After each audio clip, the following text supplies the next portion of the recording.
cumprimentar a todos com a graça e a paz de nosso Senhor. E aquele que recebe, diga amém. Nunca perca estas oportunidades, de dizer um amém, quando alguém te saúda com a graça e a paz do Senhor. Irmãos, nós estamos meditando sobre o anticristo, este homem especial, que deve aparecer muito breve na Terra. Aliás, ele está na Terra, ele deve aparecer no cenário político internacional. E nós hoje vamos desenvolver um pouco mais. Mas na última quinta-feira, quando eu ministrava, eu fiquei então de contar aos irmãos e mostrar alguma coisa, e vamos fazer isso agora. Em setembro de 1990, eu não estava pregando, não estava pensando em escatologia, anticristo, nada disso. Eu tive um sonho, e quando Deus vai falar comigo em sonho, eu sempre pedi ao Senhor, Senhor, eu sou muito ruim de interpretar sonho, não entendo nada disso.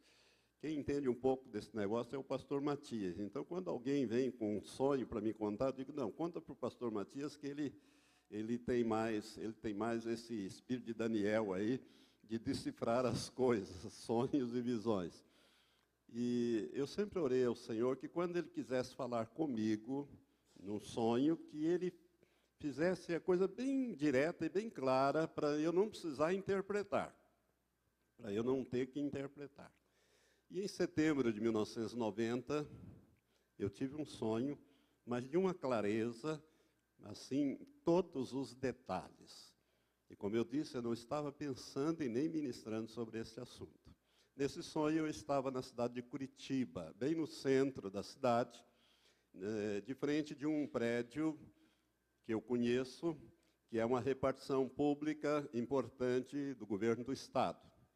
E eu entrei naquele prédio, e quando eu entrei no prédio, o prédio não era mais uma repartição pública, era um bar, daquele bar estilo americano, com aquele balcão comprido, longo, e era um tipo de lanchonete, umas mesas, e lá no fundo havia um prostíbulo. Era um lugar onde havia moças lá, mulheres, que eram prostitutas. E quando eu entrei naquele lugar, a minha atenção se chamou para o fundo.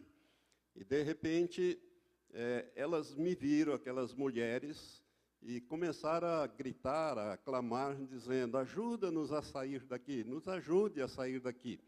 E eu fui até aquele lugar, mas na porta havia um ser muito grande e forte, que eu sabia que era uma potestade que estava na forma de um homem. Eu não conseguia ver o seu rosto, mas eu via o seu corpo na forma humana e sabia que ele era uma potestade demoníaca. E eu comecei, e só tinha aquela porta de entrada e saída. E como eu queria liberar aquelas mulheres, eu comecei a lutar com aquele homem, mas eu dava socos nele, mas ele era muito forte, não fazia muito efeito os meus socos. Batia nele, mas não dava para derrubá-lo. E ele tentava me acertar, mas eu me esquivava. Nessa época do sonho, eu era bem mais novo, bem mais ágil. Eu me esquivava e nós estávamos ali naquela luta, quando de repente, instintivamente, eu olhei para trás, para o lado da porta. Quando eu olhei para o lado da porta, eu vi entrando um homem alto, bem alto, acompanhado de mais 7 mais baixos. E quando eu me virei e olhei, instintivamente, o Espírito Santo falou audivelmente ao meu ouvido. Este é o anticristo. Não tenha medo dele, ele não pode te tocar. E aí eu larguei aquela luta para lá e fiquei firme, e ele veio entrando resolutamente, e este homem era um homem, claro, alto, media entre 1,85 m a 1,90 m de altura, ele era bem alto. Estava com um terno bege, tipo salmão, assim, mais para a cor salmão, e trazia uma capa de chuva, dessas capas americanas, que a gente vê nos filmes, os personagens usando, sobre os seus ombros. Ele não estava vestindo, os braços da capa estavam soltos nos seus ombros. E ele andava resolutamente uma distância, como daqui naquela porta, e ele vinha, e aqueles 7 homens, de estatura menor, mais ou menos 1,75 m, vinham com ele, e ele veio bem na minha frente, e quando aquele homem ficou a uma distância de 1 metro, assim eu via o olhar dele, ele olhou bem dentro dos meus olhos, eu via aquele olhar de ódio, de raiva. Se ele pudesse, ele voava no meu pescoço e acabava comigo. Aqueles homens que estavam com eles, todos barbudos, assim, né, tipo da turma do PT, não estou falando que o PT é dessa turma aí, eu estou dizendo só para você saber, né, pessoas que usam barbas, e eles estavam vestidos de vestes ocidentais, e eles também estavam prontos para cumprir qualquer ordem que aquele homem desse. E ele veio e me encarou, e eu senti o poder demoníaco, quase que me jogou para trás. E quando eu estava naquela situação, aquele lugar se transformou num tribunal. Ele mudou para um tribunal. E eu sei, como juiz, sei o que é um tribunal e o que significa. E aquele homem, o anticristo, ele subiu no estrado aonde fica o juiz. Ele sentou-se na cadeira de juiz e eu tive que sentar na cadeira do réu, lá embaixo, bem de frente dele. Né? E aqueles 7 homens se tornaram um corpo de jurados. Um corpo de jurados. E eles iam me julgar. E começou aquele julgamento. E na hora daquele julgamento, eu era acusado por alguém que funcionava como promotor e que era um colega de magistratura aposentado também, né, que estava fazendo esta acusação. E eu via um irmão da igreja, que foi tesoureiro, o irmão Gaspar, hoje está em Cianorte, e o Gaspar estava entre assistência e eu me comunicava com ele. Não sei como, mas nós falávamos assim. E eles começaram a me acusar de coisas referentes a esta obra, e como se eu tivesse feito coisas erradas. Eram fatos reais, mas totalmente distorcidos e mentirosos. E eu dizia, mas isso é mentira. O Gaspar dizia, pastor, isso não é verdade, não é assim. Eles estão mentindo, estão torcendo. E eu dizia, de vez em quando eu falava, mas isso é mentira. E quando eu falava que era mentira, o anticristo, que era o juiz, dizia, cala a boca, escuta as acusações, depois você vai ter a chance de se defender.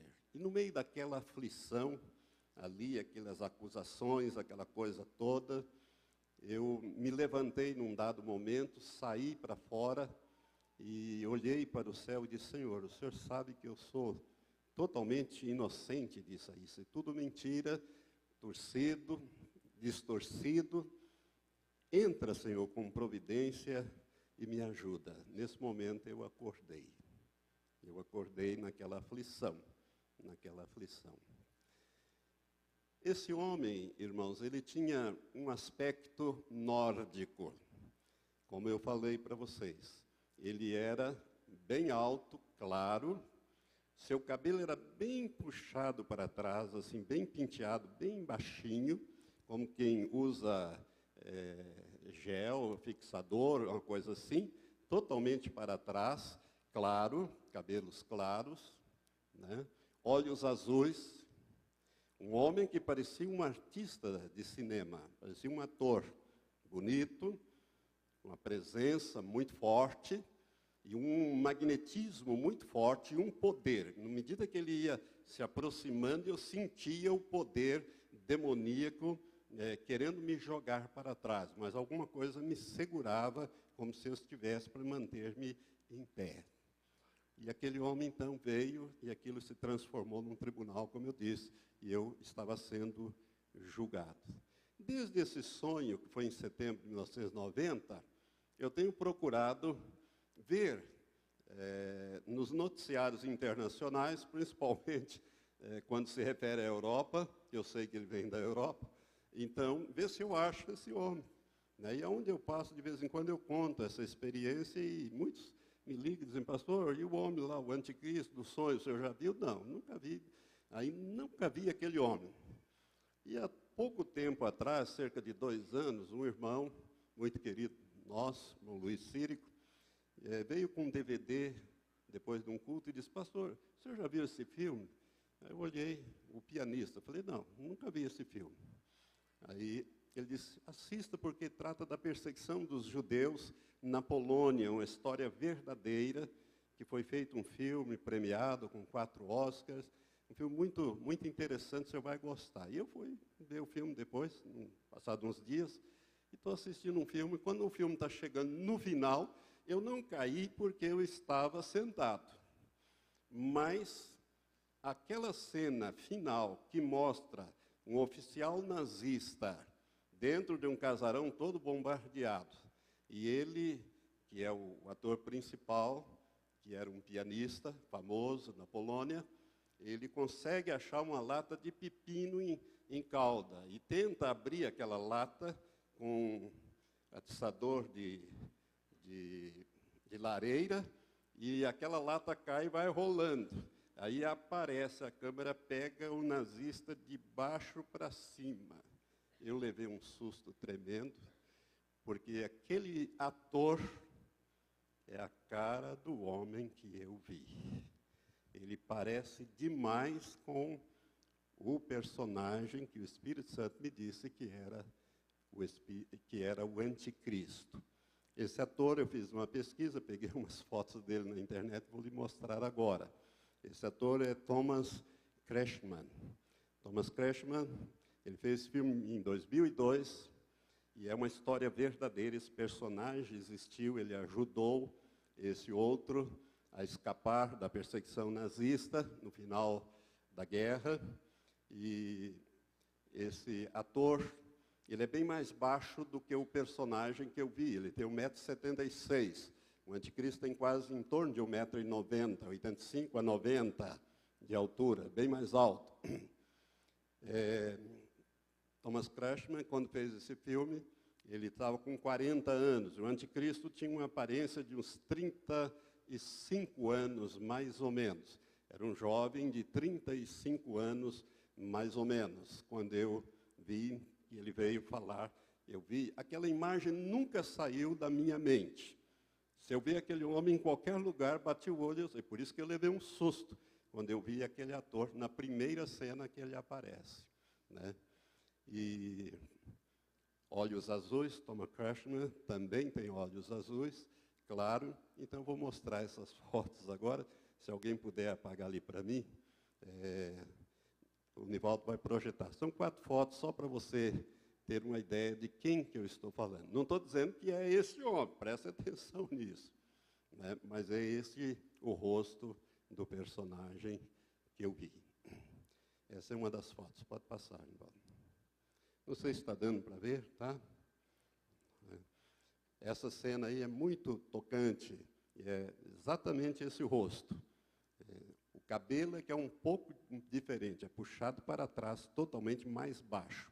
Mas a fisionomia, nariz, boca, queixo, é bem parecido, muito parecido. Pode passar a última foto. Né? Esse é o homem que parece com o anticristo que eu vi há 24 anos atrás. Né? Há 24 anos atrás. Pode acender, obrigado. Irmãos, eu não sei, você pode acreditar nesse sonho que eu tive ou não. Para mim, ele é real. Ele é real, não estava pensando nisso, e nunca pedi ao Senhor que me mostrasse esse homem. Estava procurando nos noticiários. Toda vez que eu via, eu ficava de olho para ver se eu achava alguém parecido com ele. Mas eu tive esse sonho e, para mim, ele é uma realidade.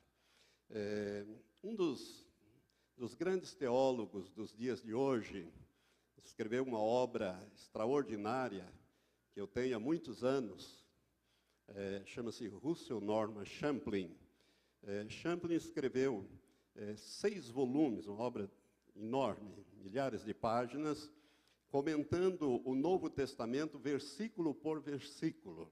Ele dá o texto em grego e faz uma dissertação, assim, é um homem de uma cultura bíblica e uma cultura clássica muito grande. E Russell Champlin, ele, no primeiro volume desta obra clássica, ele escreve um artigo bem pequenininho e ele diz que aquele artigo é o artigo mais importante de toda a obra. E ele escreve sobre o anticristo, o aparecimento do anticristo. E ele afirma que o anticristo já está na terra. E ele cita algumas informações, algumas fontes que ele tem, ele tinha e tem, ele está vivo ainda, esse homem, já está com 80 e tantos anos, mora no Brasil, escreveu essa obra em português. Ele é americano, mas escreveu essa obra em português. Ele, então, ele cita uma data.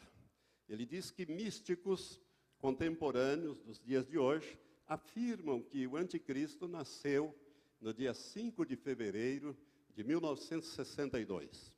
Portanto, ele estaria com mais de 50 anos, 52 anos de idade. Quando eu vi aquele personagem, ele parecia ter 30 e alguma coisa, em torno de 35 anos. Hoje, esse homem está mais velho, porque isso já faz mais de 20 anos que eu vi aquela visão. Né? Então, você tem que entender isso também. Né?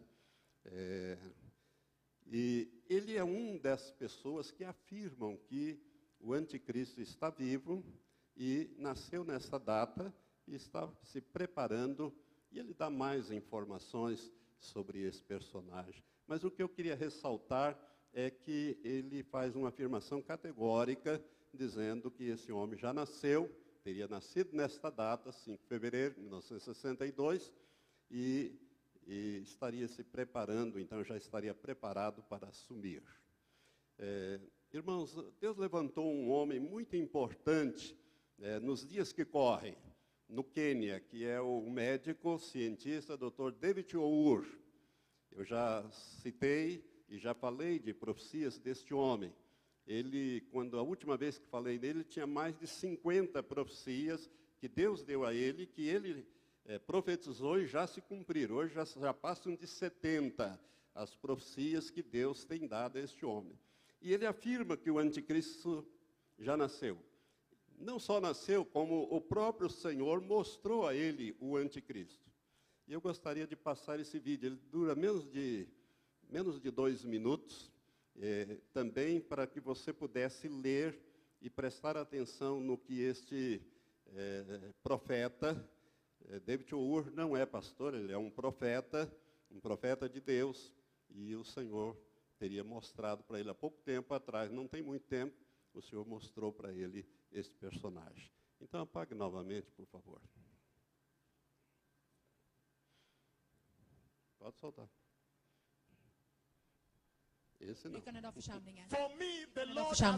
me, the Lord has already shown me För Herren har redan visat mig the earth after the rapture. hur jorden är efter And uppryckandet. you don't want to know what I know. Och du vill inte veta det jag vet. You don't want to know. Du vill inte veta. First of all, it was very dark. Det var mörkt. And I asked the Lord when I woke up. Och jag frågade Herren när jag vaknade. I asked the Lord, why was it very dark? Varför var det så mörkt, frågade jag Herren. Then later I understood. He gave me a revelation. Senare förstod jag, för han gav mig en uppenbarelse, That the church att kyrkan is the light of the world. är livet i And when the världen. church is taken away, Och ljuset i världen, och när den tas bort, darkness befalls the earth. så kommer mörkret över jorden. I later understood Och då förstod jag that you are the holy tabernacle of the Holy Spirit. att du är det heliga förbundet från den heliga Ande. And the Bible says Och Bibeln säger that in the book of 2 Thessalonians chapter 2, i Andra Thessalonikerbrevet he 2, says så säger han the Spirit is Anticristo já already está here. aqui. och att Antikrist Guds ande är redan I know här. a little Eu bit sei more, which pouco I'm not mais, allowed to say here. mas não Jag posso vet falar lite mer, aqui. men jag är inte tillåten att säga mer här. I know the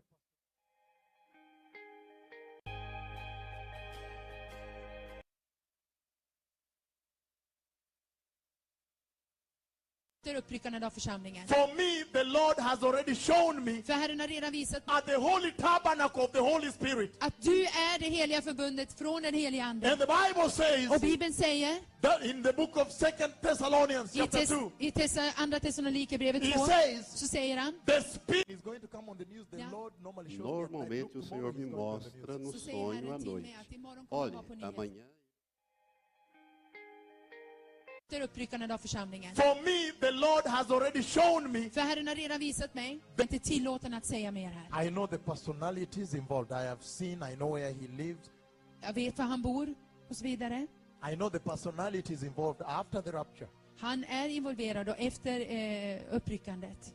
I am not allowed to say who Men jag he är is. inte tillåten att säga. crer, inclusive, nesse profeta, né, que é um homem que tem sido comprovadamente usado por Deus, de que ele conhece e sabe quem é o anticristo, sabe a posição dele, com quem ele costuma se entrevistar, e que, segundo David Ur, ele vai estar se revelando depois do arrebatamento.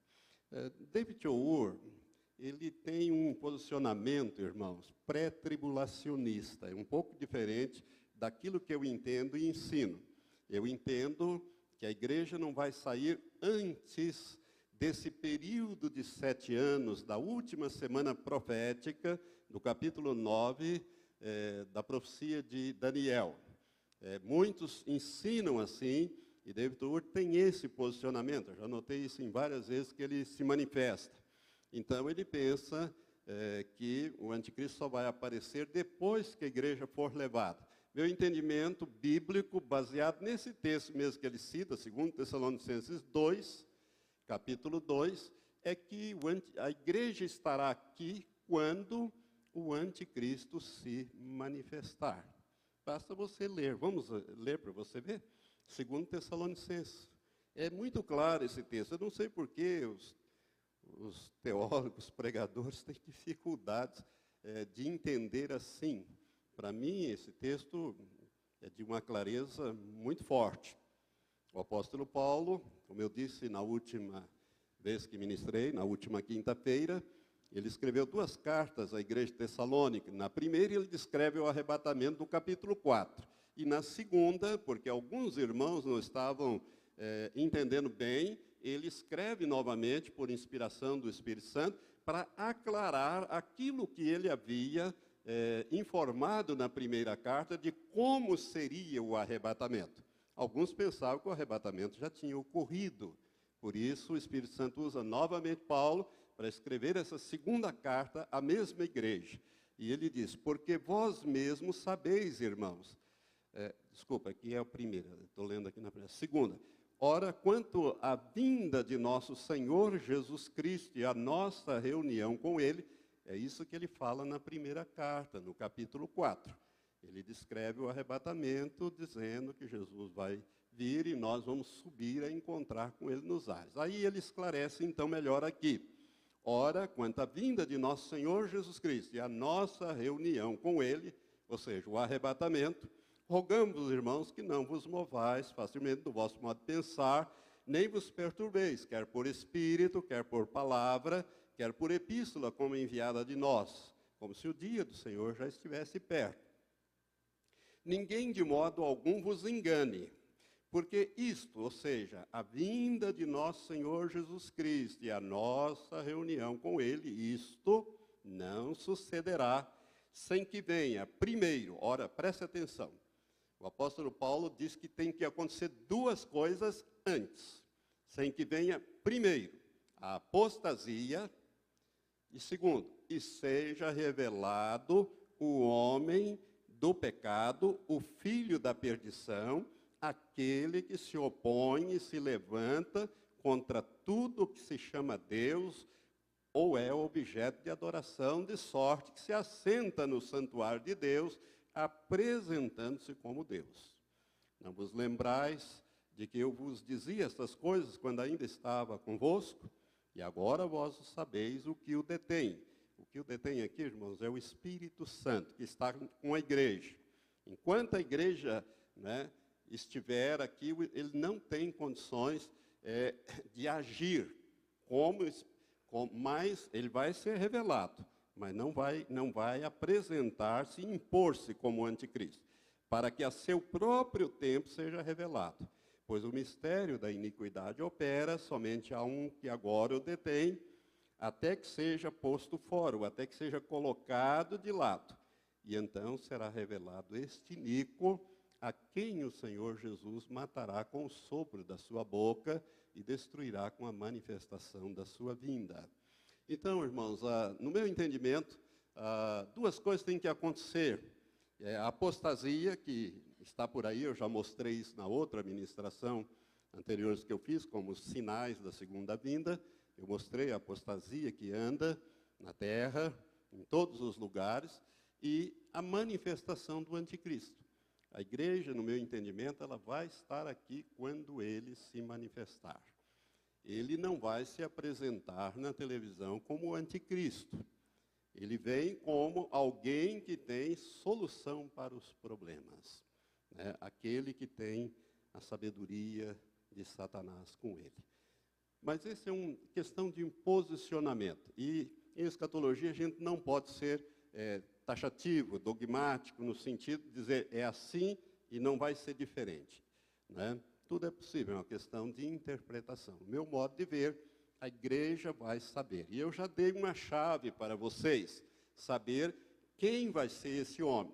E eu disse já, e torno a repetir, aquele homem que fizer um tratado com Israel, com o povo de Israel, com as autoridades de Israel, né, para durar 7 anos. Inclusive, ele vai autorizar a reconstrução do 3º e último templo. Aquele homem que assinar, que estiver à frente de uma confederação de nações, que nós já vamos ver aqui, né, na Europa, e assinar esse tratado de paz, esse homem é o anticristo, né? Nós podemos ter certeza que ele é o anticristo. Agora, então, vamos discorrer um pouco mais. Vamos lá para o capítulo 2 de Ezequiel. Capítulo 2 de Ezequiel, não, de Daniel. Capítulo 2 de Daniel. Daniel, esse capítulo 2, ele é extremamente importante, porque o rei Nabucodonosor, Daniel estava no exílio, ele fazia parte ali daquela elite, ele era um dos sábios da Babilônia. E o rei Nabucodonosor tinha tido um sonho que o deixou muito perturbado. Mas quando ele acordou, ele esqueceu o sonho. Mas ele sabia que tinha uma coisa importante. Chamou os sábios e disse, olha, eu vou dar uma tarefa para todos vocês. Se vocês, aquele que me decifrar este sonho, ele vai ser muito exaltado no reino. Vou dar muita coisa para ele. Mas se não me fizerem saber o sonho e a interpretação, eu vou cortar a cabeça de todos vocês. E aqueles reis eram déspotas, eles faziam isto mesmo, né? Então, Daniel não estava nesse grupo quando ele foi chamado. Mas quando Arioque, o capitão da guarda, procurou Daniel, os seus amigos, para executar o decreto do rei da Babilônia, porque a turma não conseguiu decifrar qual era o sonho, tinha que contar para o rei o sonho que ele tinha esquecido e dar a interpretação. Então, a coisa ficou muito complicada para o lado dos sábios da Babilônia. E o capítulo 2 de Daniel fala, então, sobre isso.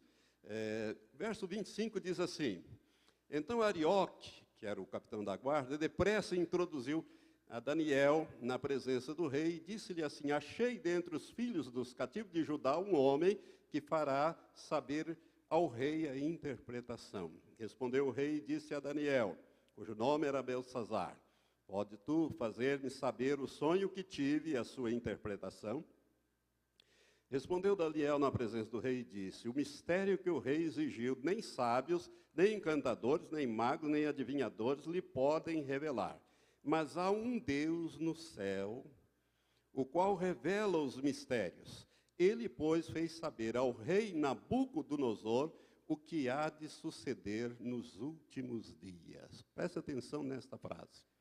Esta revelação, que começa lá na Babilônia, ela vem até os últimos dias. E Deus deu esse sonho com dois propósitos. Primeiro, pegar Daniel e os seus amigos e levá-los na corte.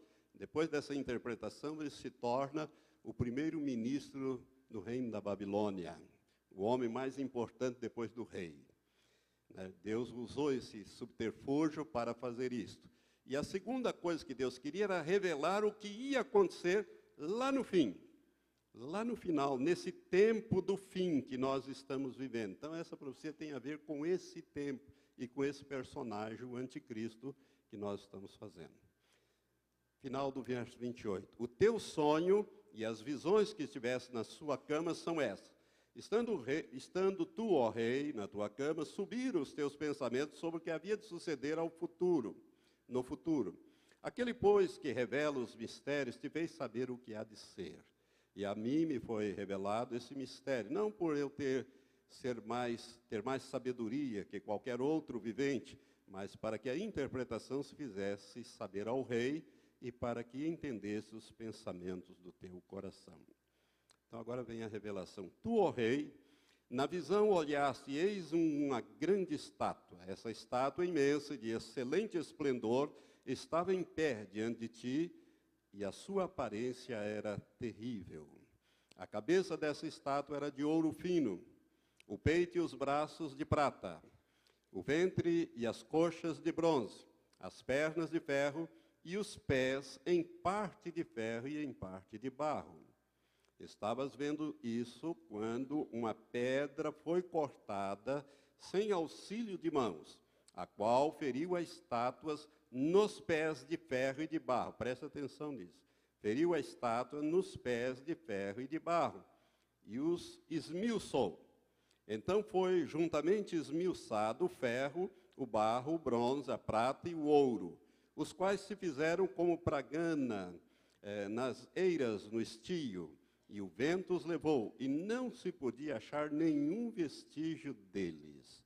A pedra, porém, que feriu a estátua, se tornou uma grande montanha e encheu toda a terra. E aí, então, Daniel vai passar agora a dar a interpretação. Este era o sonho que o rei Nabucodonosor havia sonhado, mas esquecera. Esse é o sonho. Agora diremos ao rei a sua interpretação. Tu, ó rei, és rei de reis, a quem o Deus do céu tem dado o reino, o poder, a força e a glória, e em cuja mão ele entregou os filhos dos homens, onde quer que habitem, os animais do campo e as aves do céu, e te fez reinar sobre todos eles. Tu és a cabeça de ouro. Depois de ti se levantará outro reino, inferior ao teu, e um terceiro reino, de bronze, o qual terá domínio sobre toda a terra. E haverá um quarto reino forte como o ferro, porquanto o ferro esmiuça e quebra tudo. Como o ferro quebra todas as coisas, assim ele quebrantará e esmiuçará. Quanto ao que viste dos pés e dos dedos, em parte de barro de oleiro e em parte de ferro, isso será um reino dividido. Contudo, haverá nele alguma coisa de firmeza do ferro, porque viste o ferro misturado com o barro. E como os dedos dos pés eram em parte de ferro e em parte de barro, assim, por uma parte, o reino será forte, e por outra parte será frágil. Então, essa interpretação que Daniel está dando, ele está dando aqui, irmãos, todos os governos do mundo que se seguiriam a partir de Nabucodonosor, que foi o primeiro e grande rei da Babilônia, né? Babilônia era um império muito grande, e o sol nunca se punha sobre os domínios de Babilônia, né, de tão grande que era este império. E Nabucodonosor é o principal rei. Ele construiu Babilônia, aquela cidade extraordinária, que havia pistas em cima das muralhas, de tão larga que era as muralhas de Babilônia. né? Então, ali nós temos os impérios. Eu tenho uma ministração sobre isso, sobre essa estátua que eu fiz, não tem muito tempo, aqui na igreja. Você pode ver na internet, ou pode ver aí no site, né, da igreja, e você vai achar esse material. Mas o que importa aqui para nós são estes pés de ferro misturado com barro e os dedos, porque aqui está o império do anticristo. Aí nós temos então o império babilônico, cabeça de ouro, nós temos aí o peito de prata, que é Medo-Persa, que sucedeu a Babilônia, conquistou a Babilônia, império Medo-Persa. Depois nós temos o bronze, que é o império grego, com Alexandre o Grande. E depois nós temos as pernas de ferro, né, que é Roma, o império romano, né, que esmiuçava tudo, acabava com tudo, era diferente. E os pés e os dedos de ferro e de barro é o império do anticristo, que é o que nos interessa aqui. Verso 44. Mas nos dias desses reis, aqui ele está falando dos dedos e dos pés.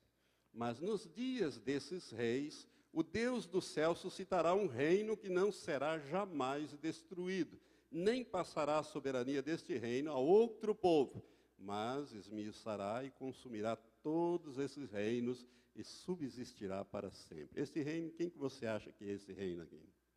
O reino de Deus, o reino de Jesus Cristo.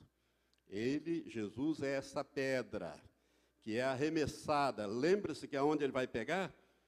Nos pés e nos dedos. Ele vai esmiuçar tudo. Aquela estátua vai ruir completamente. E nada deles vai ficar, porque o vento leva e nem vestígio vai ficar, quando o Senhor implantar o seu reino aqui na terra. Esse reino, diz aqui, na visão de Nabucodonosor e interpretação de Daniel, nos dias desses reis, aqueles 10, o Deus do céu suscitará um reino que não será jamais destruído, nem passará a soberania deste reino a outro povo, como acontecia antes. Babilônia passou para o Medo-Persa para o grego para os romanos, e assim foi, né? Mas esse último aqui, que é o reino de Deus, o reino do Senhor Jesus Cristo, né, conosco reinando, esse subsistirá para sempre. Agora presta atenção. Porquanto viste que do monte foi cortada uma pedra, e a Bíblia chama Jesus de pedra principal, da pedra da esquina, foi cortada uma pedra sem auxílio de mãos, e ela esmiuçou o ferro, o bronze, o barro, a prata e o ouro. O grande Deus fez saber o rei o que há de suceder no futuro.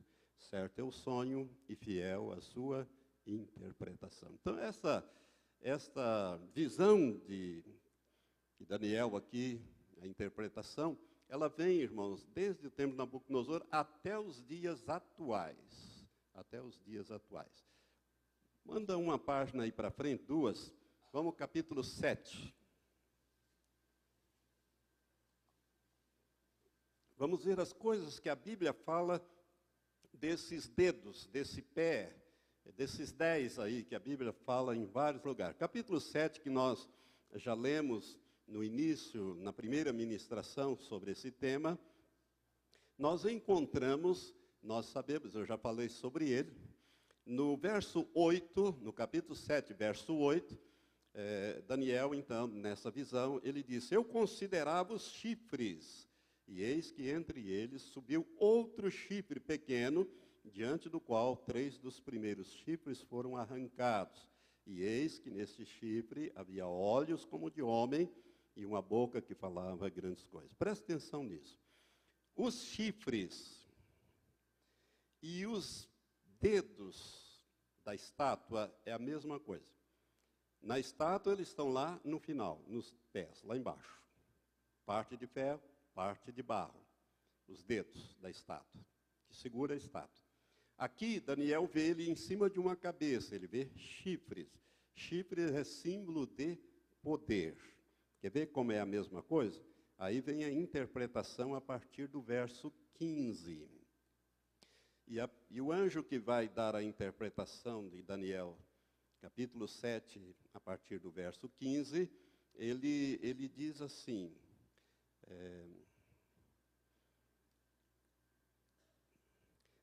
verso 23. Assim me disse ele, o quarto animal, que é o Império Romano, será um quarto reino na terra, o qual será diferente de todos os reinos. Devorará toda a terra e a pisará aos pés e a fará em pedaços. Irmãos, quando o Império Romano conquistou o mundo inteiro e quando ele se esfacelou, as nações como nós a vemos hoje, a França, a Itália já existia, mas a França, enfim, todos aqueles países, a Alemanha e todos eles, foram os pedaços do Império Romano que formaram estas nações. Né? Quando, em 476, os bárbaros invadiram o Império Romano e foram destruindo o Império, formando nações livres, né? A partir do século V da era cristã. Então, foi feito em pedaços. Verso 24. Quanto aos 10 chifres, daquele mesmo reino, Império Romano, se levantarão 10 reis, e depois deles se levantará outro, qual será diferente dos primeiros, e abaterá 3 reis. Este outro é o pequeno chifre do verso 8. Né? Ele vai abater 3 reinos. Preste atenção nisso. Ele vai, verso 25, proferirás palavra contra o Altíssimo e consumirá os santos do Altíssimo. Cuidará de mudar os tempos e a lei, e os santos lhe serão entregues na mão por um tempo, e tempos e metade de um tempo. Eu já lhe expliquei aos irmãos que essa é a forma hebraica de dizer 3 anos e meio. Um tempo é 1 ano, tempos, plural, 2 anos, metade de um tempo, meio ano. Mas o tribunal se assentará em juízo e lhe tirará o domínio para o destruir e para o desfazer até o fim. O reino e o domínio e a grandeza dos reinos debaixo de todo o céu, ou seja, em toda a terra, serão dados ao povo dos santos do Altíssimo. E o seu reino será um reino eterno, e todos os domínios o servirão e lhe obedecerão. Aqui é o fim do assunto. Ou seja, quando Jesus implantar o seu reino milenial aqui, é em toda a terra. Em toda a terra, e todos os povos no milênio vão obedecer a Jesus, vão ter que servi-lo, e né, a igreja vai estar com Jesus governando aqui durante o milênio com vara de ferro. Deu para você compreender até aqui? Quer ver como isso se aplica bem ao anticristo? Vamos no último livro da Bíblia, Apocalipse 13. Apocalipse capítulo 13, nós vamos ver essas mesmas visões aqui. Agora já um pouco mais profundas, dadas a João. Capítulo 13, que nós já lemos e também fizemos uma exegese, uma interpretação rápida sobre eles. Nós vemos aqui, o verso 1 diz, então vi subir do mar uma besta que tinha o quê? 10 chifres e 7 cabeças. Os chifres, os dedos do pé, os chifres são a mesma coisa. Ou seja, serão 10 reinos ou 10 reis. Ora eles falam em rei, outra hora falam em reino, mas significa 10 países. E 7 cabeças. 7 cabeças nós sabemos que são os 7 impérios que eu já falei para os irmãos. Né? O Império Egípcio, um dos mais antigos, o Império Assírio, o Império Babilônico, o Império Medo-Persa, o Império Grego, o Império Romano VI, e o 7º é o Império do Anticristo. Essas 7 cabeças, esses 10 chifres têm que ser colocados na última cabeça, que é o Império do Anticristo. E diz aqui, e a besta que vi era semelhante ao leopardo, e os seus pés como de urso, e a boca como leão. João está olhando para trás. Agora preste atenção nesse detalhe. E o dragão deu-lhes o seu poder, o seu trono e grande autoridade. Ou seja, a besta que sobe do mar, que é o anticristo propriamente dito, ele vai receber do dragão. Quem é o dragão? Satanás, símbolo de Satanás. Ele vai receber de Satanás o quê? o seu poder, o poder de Satanás, né? Deu a ele o seu poder, o seu trono e grande autoridade. Agora o verso 4. E adoraram o dragão, porque deu à besta a sua autoridade. E adoraram a besta, dizendo, quem é semelhante à besta? Quem poderá batalhar contra ela? Quando eu falar sobre as duas testemunhas, eu vou explicar melhor esse verso aqui. E foi-lhe dado uma boca que proferia arrogâncias e blasfêmias, e deu-se-lhe a autoridade para atuar por 42 meses, aos 3 anos e meio aqui novamente. Ou seja, trata-se do mesmo pequeno chifre de Daniel 7:8, está aqui agora na forma de uma besta, na forma de uma fera terrível, que é esse o texto original, né? E vai atuar com poder total sobre a terra, 3 anos e meio, ou 42 meses, ou 1260 dias. E abriu a sua boca em blasfêmias contra Deus para blasfemar do seu nome, do seu tabernáculo e dos que habitam no céu. Também lhe foi permitido fazer guerra aos santos. Que santos são esses? Os que ficaram para trás no arrebatamento da igreja. E vencê-los. Vai fazer guerra e vai vencê-los, vai matá-los, vai torná-los mártires. Então, irmãos, isso é muito sério. Por quê? Porque a igreja precisa se preparar. Sua vida não pode ter mancha, não pode ter ruga. Pecado é pecado. Olha que isso é muito sério. Então, parte da igreja vai ficar para trás. Não tenha dúvida disso, né? E diz aqui, fazer guerra aos santos e vencê-los. E deu-se-lhe a autoridade sobre toda a tribo, povo, língua e nação. Ou seja, o reino do anticristo vai abranger toda a terra. Toda a terra. Não vai escapar ninguém. Ninguém. E adorá-lo-ão, diz o verso 8, todos os que habitam sobre a terra, esses cujos nomes não estão escritos no livro da vida do Cordeiro, que foi morto desde a fundação do mundo. Se alguém tem ouvidos, ouça. Irmãos, o reino do anticristo, esse personagem que está aí para ser apresentado no mundo, ele vem com soluções. Ele vem de uma maneira extraordinária. Ele tem a sabedoria de Satanás. Só para você entender o que a Bíblia diz, eu vou falar um pouco de Satanás para você. Não gosto muito de falar desse personagem, mas a Bíblia fala algumas coisas muito importantes dele. Abra em Isaías capítulo 14, a partir do verso 12, nós temos aqui uma revelação de Lúcifer. Livro do profeta Isaías, capítulo 14, a partir do verso 12, nós lemos assim: como caístes do céu, ó estrela da manhã, filha da alva. Essa expressão, estrela da manhã, filha da alva, é no sentido de Lúcifer. É por isso que a Bíblia católica, a Vulgata latina, São Jerônimo, quando traduz isso aqui, a melhor tradução é essa, estrela da manhã, filha da alva. Mas ele traduz como, ó Lúcifer, como caíste do céu, ó Lúcifer. Como fostes lançado por terra, tu que prostravas as nações, ou seja, dominavas sobre tudo. E tu dizias no teu coração, eu subirei ao céu, acima das estrelas de Deus, isto é, dos querubins, serafins, anjos, arcanjos, exaltarei o meu trono e no monte da congregação me assentarei. Monte da congregação é o terceiro céu, onde está o trono de Deus.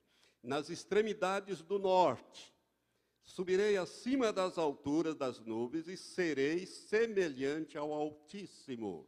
Contudo, levado serás até o Sheol, ao mais profundo do abismo. Irmãos, quando Satanás, ele fez a revolta, a Bíblia diz que ele arrastou com ele 1/3 dos anjos, arcanjos, querubins e serafins, ou seja, das hostes celestiais, dos exércitos de Deus. 1/3 seguiu ele. E ele, o propósito dele é ser adorado. Presta bem atenção nisso. ele disse, eu subirei. Quando ele disse, eu subirei, ele começou a cair. Deus expulsou ele de lá e ele veio, a Bíblia diz, para as regiões celestes. Efésios capítulo 6, a partir do verso 10, descreve esse lugar. Regiões celestes, ou seja, no grego, cosmos, mais próximo aqui da terra. Deus expulsou ele de lá e ele estabeleceu o reino com a turma dele aqui. É por isso que Daniel 10, quando Daniel jejua por 21 dias, e Deus manda Gabriel trazer a revelação desde o princípio, ele não consegue passar por esta região. Ele teve que pedir ajuda a Miguel, um dos primeiros príncipes, o comandante dos exércitos celestiais.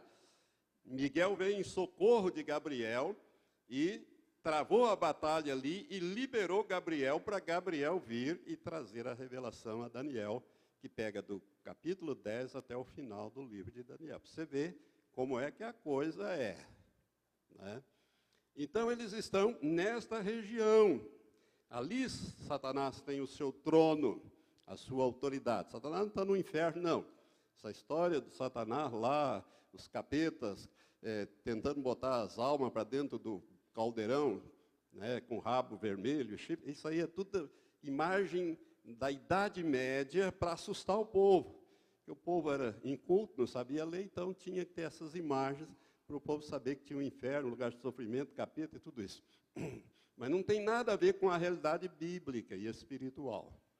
Eles estão nesta região. Então ele disse, eu subirei. Deus expulsou de lá e veio para essa região com o seu exército. Mas ele não vai ficar ali. No arrebatamento da igreja, capítulo 12 de Apocalipse, a Bíblia diz que Miguel vai desalojá-lo e arrojá-lo para a terra. Ele vem para a terra. Na grande tribulação, depois que a igreja subir. Por isso, não queira ficar para trás, porque o diabo vai estar governando a terra na pessoa do anticristo. É por isso que ele vai dar o trono, poder, grande autoridade.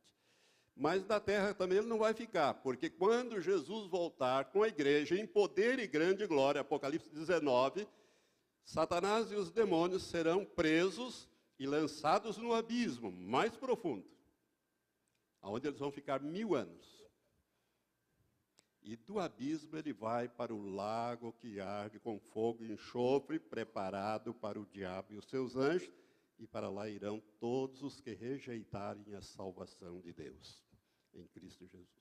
Então, quando ele disse, eu subirei, ele começou a cair.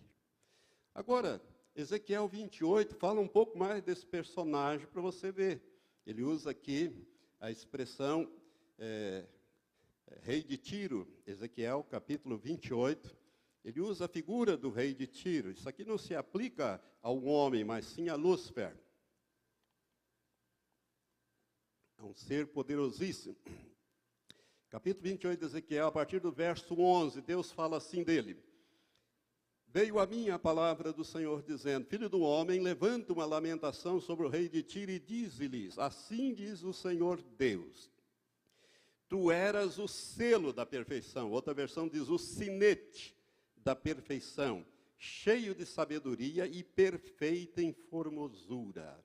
Estiveste no Éden, no jardim de Deus, cobria-te de toda pedra preciosa, cornalino, topázio, ônix, a crisólida, o berilo, o jaspe, a safira, a granada, a esmeralda e o ouro. Em ti se faziam os teus tambores e os teus pífaros.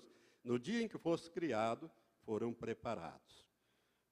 Tu eras querubim da guarda, ungido, e te estabeleci, diz uma versão.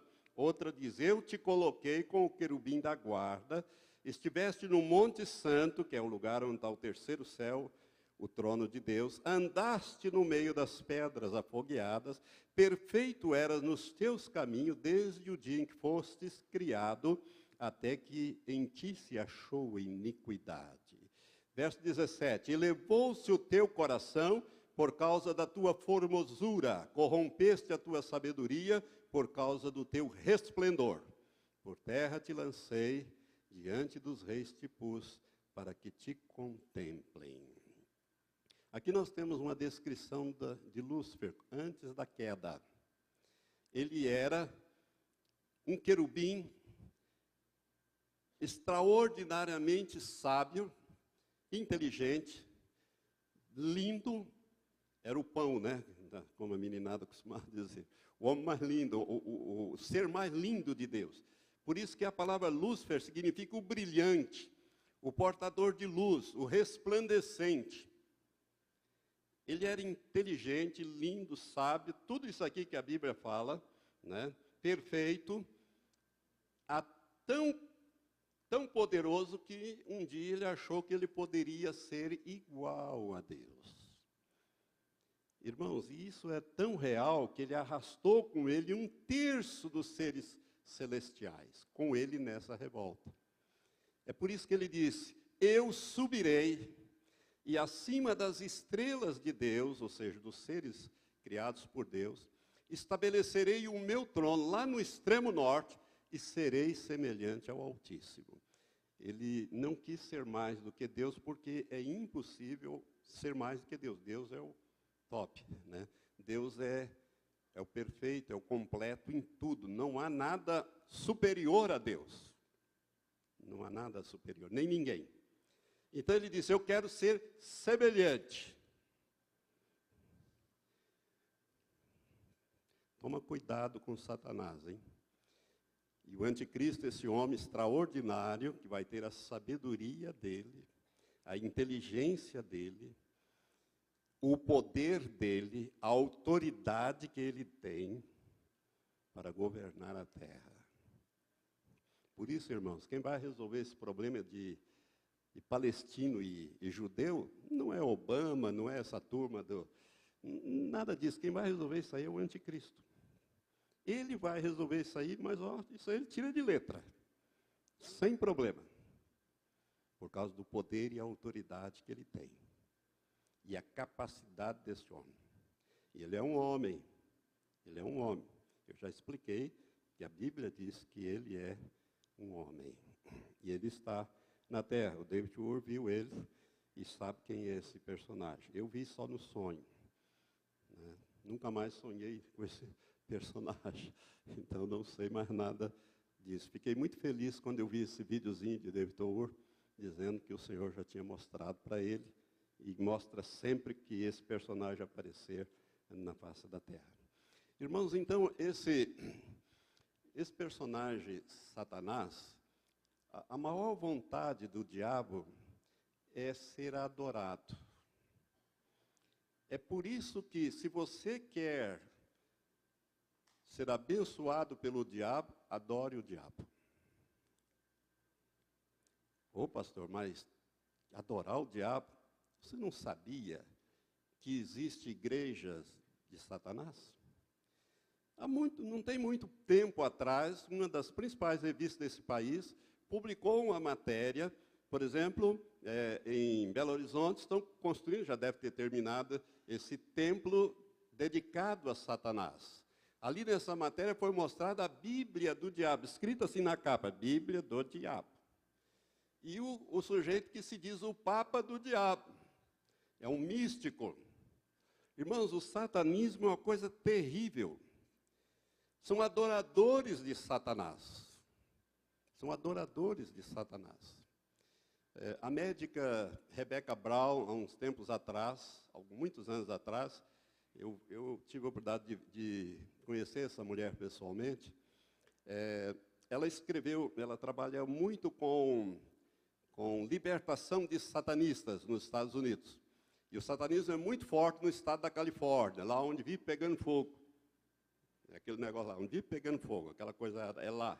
A sede do satanismo mundial é lá.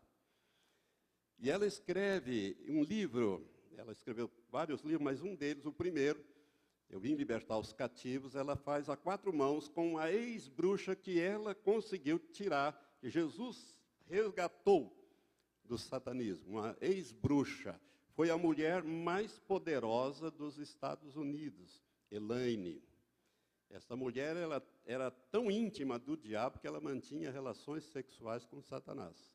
Satanás se transformava num homem muito bonito e ela se casou com ele.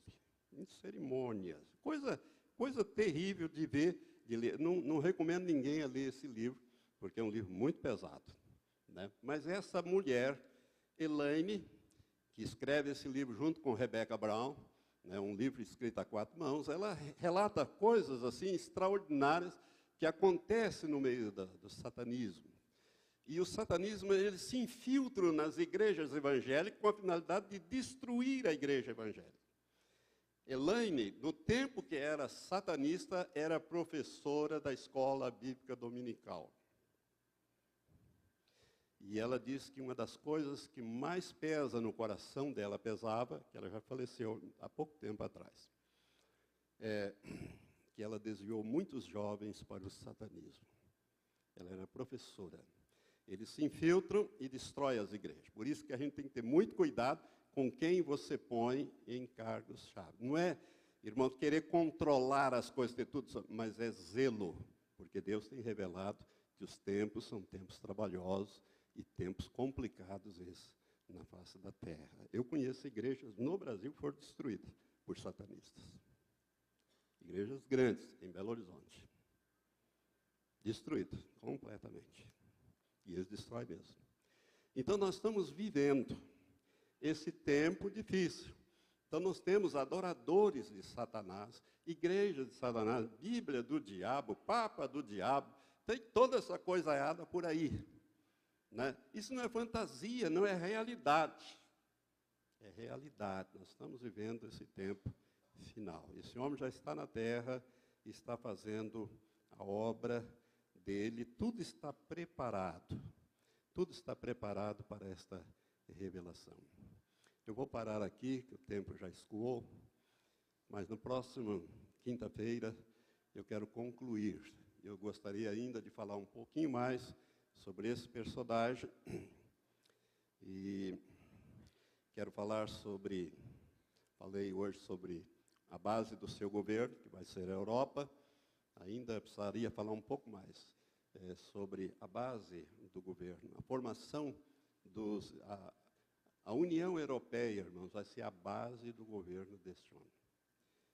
Não os 28 países que lá estão hoje, que começou com 6, depois passaram para 9, depois a Grécia entrou 10, depois Portugal e Espanha entraram 12, e hoje tem 28, a última que entrou foi a Croácia, em junho de 2013, que faz parte hoje. E existem vários países que querem entrar, mas essa coisa vai esmiuçar e vão sobrar 10. E vão sobrar 10. E do meio deles sobe o chifre pequeno, que é alguém que vai estar como primeiro-ministro governando um pequeno país e que vem para executar esta obra nefanda. Este homem, como disse David Wood, está na terra e logo, logo ele deve assumir o seu lugar na história da humanidade. Isso o que te diz, meu irmão? O que é que isto te diz? Que o tempo acabou. Não dá mais para brincar de crente. Não dá mais para querer ter um pé na igreja e um pé no mundo. Não dá para servir a Deus e ao diabo. Ou você serve a um, ou você serve ao outro. Jesus disse, não podeis servir a 2 senhores. Ou você serve ao Senhor Deus, ou serve ao Senhor Satanás. Está bem definido. Bem definido. Quando Jesus encerra, o anjo que traz a revelação a João no Apocalipse, encerra o livro, ele diz, quem é santo, santifique-se mais ainda. Quem é sujo, suje-se mais ainda. Quem é injusto, faça injustiça ainda. Porque cedo vem. E comigo está o meu galardão, para dar a cada um segundo as suas obras. Por isso, se você ainda não fez uma decisão com Jesus Cristo, meu amado, na próxima quinta-feira eu quero fazer um apelo. Não sei como que eu vou fazer, mas eu vou fazer, com a graça de Deus. Para você entregar sua vida a Jesus, selar uma aliança de sangue com Ele e não precisar ficar aqui quando este homem assumir o governo. Primeiro, nós vamos ter a A primeira etapa, 3 anos e meio, no meu entendimento. Respeito os que entendem diferente, né? Os que acham que nós vamos sair logo no início dos 7 anos. Oxalá seja assim. Oxalá esteja eu errado e essa turma toda certa. Mas eu penso que não será assim e vou mostrar para vocês dentro da palavra de Deus. Vamos ficar em pé? Você foi abençoado nesta noite? São ministrações pesadas, mas necessárias. Nós temos que estar desperto para a realidade espiritual do tempo presente. Irmão, irmã, o que está acontecendo no mundo, essa confusão, essa desgraça toda, né? Gays, lésbicas, essa coisaiada toda aí, nesse país e em toda a terra. Isso não é uma coisa normal, é anormal. Isso faz parte desse contexto. O mundo está entrando em convulsão moral, ética. Olha para a situação nesse país. Não precisa mais do que falar do que essa bagunça da Petrobras aí, né? Moral, ética, espiritual. Tudo isso aí, irmãos, são sinais da iminência da volta de Jesus. Por isso a igreja precisa ser despertada para esta realidade presente, para que a tua vida seja colocada em ordem no altar, a fim de que você seja levado no dia do arrebatamento. Amém? Se você foi abençoado, levante as mãos para os céus. Pai Santo, nós te louvamos, porque a tua palavra é sempre lâmpada para os nossos pés, é também luz para o nosso caminhar. A tua palavra, Senhor, nos esclarece, nos situa no tempo, na história, na realidade do cotidiano. Ó Deus, quando olhamos para as coisas que estão acontecendo diante dos nossos olhos, e que a mídia tem dado, e olhamos para a tua palavra profética, nós jubilamos, Senhor, porque a nossa redenção se aproxima. O dia de irmos para a pátria celestial se aproxima. Por isso, Senhor, limpa a igreja pela palavra. Ó Deus, que a santificação do corpo, a santificação da alma e a santificação do espírito seja uma realidade na vida desta igreja e na vida de todos que me ouvem no rádio, na internet, através dessas gravações. Pai, prepara os teus santos para a gloriosa volta de Jesus. A nossa oração será sempre: Maranata, ora vem, Senhor Jesus. Assim oramos em nome de Jesus. Amém. Dá um abraço a quem está perto, vai em paz, porque o Senhor é conosco.